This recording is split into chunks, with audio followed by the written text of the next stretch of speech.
લોખંડ નરમ થાય તો ઓજાર બની જાય, સોનું નરમ થાય તો આભૂષણ બની જાય, લોટ નરમ થાય તો રોટલી બની જાય.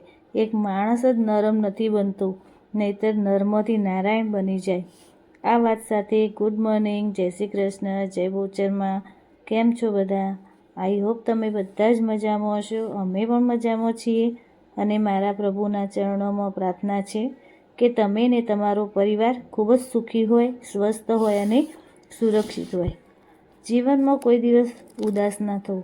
સુખ હોય કે દુઃખ, હંમેશા ચહેરા પર સ્મિત જ રાખવાની કોશિશ રાખવી. કારણ કે જો જીવનમાં એક રસ્તો બંધ થઈ જાય તો ભગવાન બીજા ઘણા રસ્તા ખોલી દે છે. એટલે ઉદાસ થયા વગર ભગવાન પર ભરોસો રાખીને જીવનમાં આગળ વધવું. તમે જોયું જ હશે કે ઝાડ ઉપર ફળ ન હોય તો પક્ષી ઝાડ છોડીને જતા નથી. એ હંમેશા રાહ જુએ છે કે ફળ તો આવશે જ. એટલે હિંમત હારવી નહીં. રાત પછી સવાર થાય જ છે. સુખ હોય કે દુઃખ એ કાયમ માટે હોતું નથી. એટલે ભગવાન ઉપર વિશ્વાસ રાખવો અને આપણું કર્મ કરતા રહેવું અને આપણા કર્મનું ફળ મળે જ છે. એટલે કર્મ તો સારું જ કરવું, કારણ કે કર્મ પ્રમાણે જ ફળ મળતું હોય છે. ભગવાન જોડે આપણા કર્મનો હિસાબ હોય જ છે. એટલે જે દિવસે આપણો નંબર આવે ત્યાં સુધી આપણને એવું લાગશે કે આપણે કરેલું પાપ, ખોટા કામ કર્યા હોય, કોઈની જોડે ખોટું કર્યું હોય તો આપણે હિસાબ તો આપવો જ પડશે. એમાં તો ભગવાન પણ તમને માફ નહીં કરે. એટલે આપણો અધિકાર એટલે જ છે કે કર્મ કરતું રહેવું. ફળ તો ભગવાનના હાથમાં છે. એટલે ફળથી કદી ભાગવું નહીં અને ના કદી ફળની આશા રાખવી. ઘણી વખત આપણે એવું વિચારતા હોઈએ છીએ કે મેં એનું ખોટું કર્યું, કોઈને બેવકૂફ બનાવી દીધું. મતલબ આપણને ખબર નથી હોતી કે આપણે શું કરી રહ્યા હોઈએ છીએ. પણ વાસ્તવમાં આપણે પોતાના માટે જ ખોટું કરી રહ્યા હોઈએ છીએ.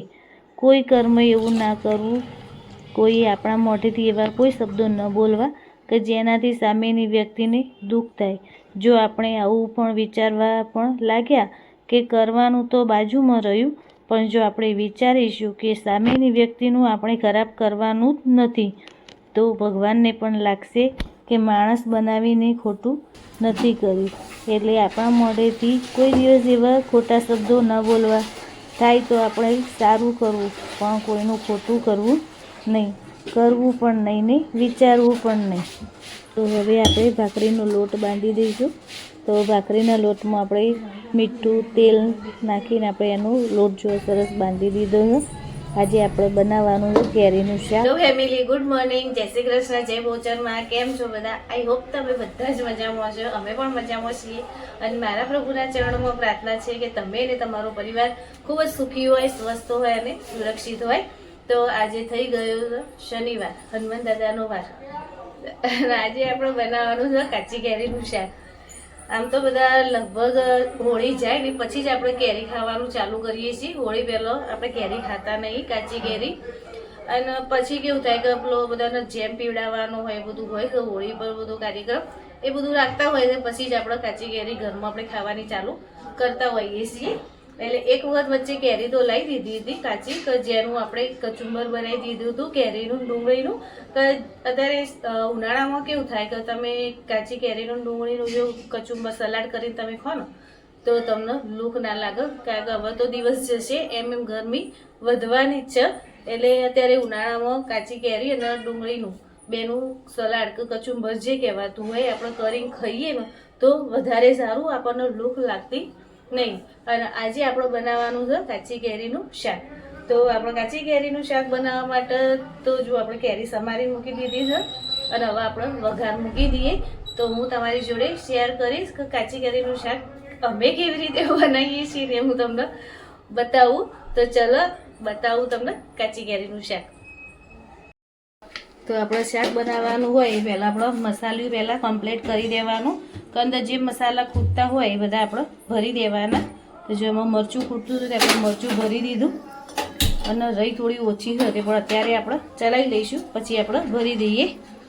તો જો આપણે ગેસ ઉપર કઢાઈ મૂકી દીધી છે અને એમાં આપણે એક કેરી સમારી હતી, જે અત્યારે તોતા કેરી જેવી આવે છે ને, એ કેરી આપણે લીધી હતી. તો જેમાં આપણે જરૂર પૂરતું આપણે તેલ લઈ લઈશું. તો જુઓ આપણે 2 ડોકલી જેવું તેલ લીધું છે, કે જે આપણે તેલ કાઢવા માટેની ડોકલી આવતી હોય છે ને, એટલું તેલ લીધું છે. હવે તેલ ગરમ થાય એટલે પછી આપણે રાઈનું જીરાનું બંનેનો વઘાર કરીશું. તો જો આપણે તેલ મૂકી દીધું તો તે ગરમ થઈ ગયું છે, અને રાઈ અંદર નાખી દીધી છે. રાઈ ફૂટી જાય એટલે પછી આપણે જીરું અંદર નાખીશું. તો જેથી કરીને જીરું અંદર સંતળાઈ જાય. જો રાઈ તો મસ્ત ફૂટી જાય. રાઈ ફૂટી જાય ને એટલે પછી આપણે જીરું નાખીશું અંદર. આજે બનાવે છે અમારા નેન્સુબેન. જુઓ નેન્સુબેન, જય શ્રી કૃષ્ણ. અમારા ઘરમાં રસોઈ નેન્સી બનાવે છે, અને સારી જ બનાવે છે.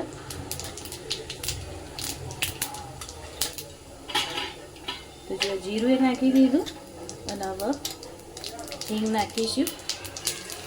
પછી નાખીશું 2 સૂકા મરચાં ટુકડા કરેલા છે, અને હવે નાખી દઈશું આપણે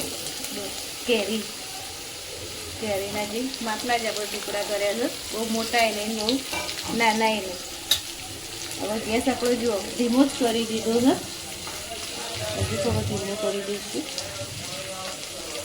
પછી અંદર બધો મસાલો કરી દઈશું. જેમાં મસાલામાં આપણે લીધી છે હળદર, મરચું, પછી ધાણા જીરું.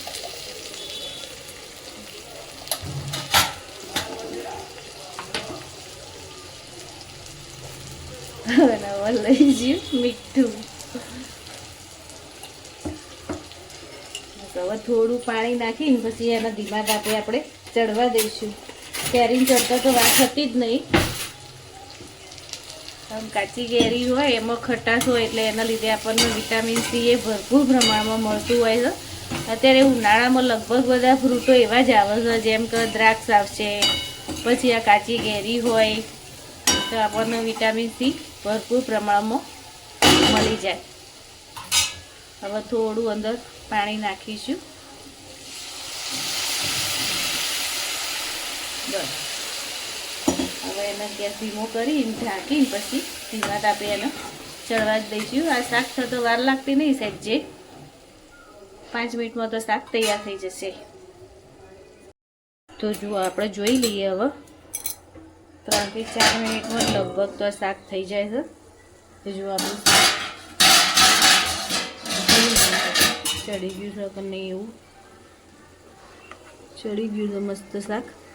શાકનો જડતો સહેજે વાર થતી નહીં. હવે આપણે એની અંદર ગોળ ઉમેરી દઈશું. ગોળ કેવું હોય કે આપણે જેટલું ગોળ્યું ખાતો હોય ને જેટલું ઉમેરવાનું, પણ આ કાચી કેરીનું શાક હોય ને એટલે ખટાશના લીધે આપણે થોડો ગોળ વધારે જ લેવાનો,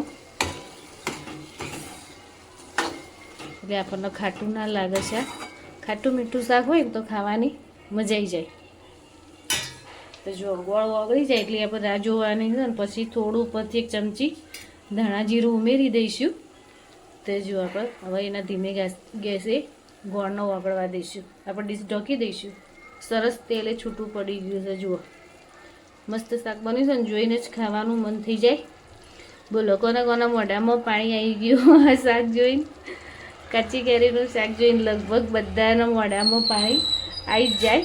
હવે આપણે ડીશ ઢોકીને એને 2 મિનિટ થવા દઈશું. 2 મિનિટે નહીં થાય, ગોળ ઓગળે ને એટલી જ રાહ જોવાની છે આપણે. તો જો એકદમ ધીમો ગેસ રાખ્યો છે, એટલે હવે થઈ જાય એટલે પછી આપણે થોડી કોથમીર ઉપર નાખી દઈશું, અને થોડું ધાણા જીરું નાખી દઈશું, એટલે આપણું શાક તૈયાર. જો નેન્સી મોઢામાં જોવા જેવું.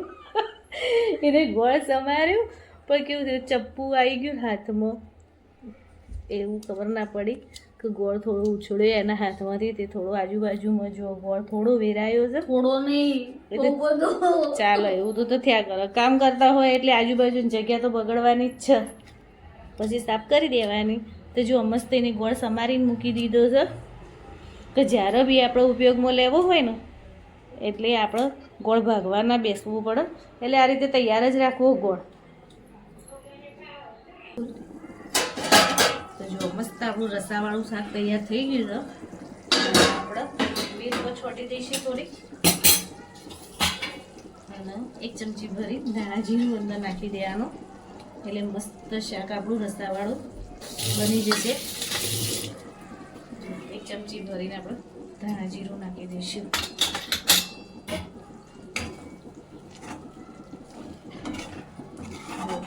આપણું શાક કેવું મસ્ત બની હું તમને બતાવું. તો જો નેન્સી જે ગોળ સવારી મૂક્યો હતો ને હવે ડબ્બામાં ભરી દેશે. એક ડબ્બામાં આવી રહેશે ને શું હવ. તો જો ગોળ ભરી દે એટલે થાળી ખાલી થઈ જાય. અને ગોળે સમારી મૂક્યો હોય એટલે આપણને અગવડ ના પડે. જો શાકે મસ્ત આપણું થઈ ગયું છે. અને હવે આપણે મારે બનાવવાની છે ભાખરી. એનો કોન્ટ્રાક્ટ મારે લેવાનો. શું કહેવું ને શું હે હું તો જો હે ભાખરી રોટલીનો કોન્ટ્રાક્ટ મમ્મીને આપી દેવાનો.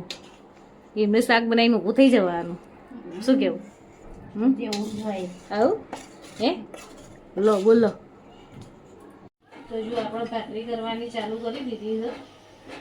ભાખરી થઈ જાય ને એટલે પછી આપણે પહેલાં ભગવાનને ધરાવી દઈશું, થાળે ધરાવી દઈશું. પછી આપણે જમવા બેસી જઈશું. તો સુધી પહેલાં હું ભાખરી બનાવી દઉં, પછી આપણે જમવા બેસીએ એટલે મળીએ. તો જો ભગવાન માટે આપણે સરસ થાળ આપણે ધરાવી દીધો છે, કે એમાં ભાખરી લીધી છે, અને આપણે જે શાક બનાવ્યું હતું કેરીનું એ અને જોડે ગોળ લીધો છે, કે ભગવાનના જોડે સ્વીટ તો મૂકવું જ પડે. એટલે બીજું કંઈ હોય નહીં એટલે પછી ગોળ મૂકી દઈએ આપણે. અને જો તુલસીના પાને મૂક્યા છે અને પાણી ભરીને મૂક્યું છે ભગવાન માટે. ભગવાને રાહ જોઈને બેઠા છે કે ક્યારે મને ધરાવી દે તો હું જમી લઉં. નહીં કાનાજી? કાનાજી અમારે રાહ જોઈને બેઠા છે જુઓ કે ક્યારે મને જમાડી દે. નહીં કાનું? હવે કાનુ મહારાજને આપણે જમાડી લઈએ પછી આપણે જમી લઈશું.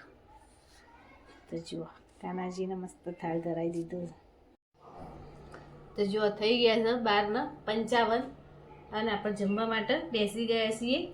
તો જુઓ જમવામાં તો તમને બતાવ્યું હતું એવી રીતે કેરીનું મસ્ત ખટ્ટું મીઠું શાક બનાવ્યું છે. પછી જોડે રતલામી સેવ લીધી છે અને ભાખરી લીધી છે. તો આવી જાઓ બધા જમવા માટે. તમને કહેતા કહેતા મોઢામાં પાણી આવી જાય. તો આવી જાઓ તમે બધા જમવા માટે. પ્રેમથી બોલાવું છું. આવી જાઓ બધા જમવા માટે. તો આપણે જમી લઈએ.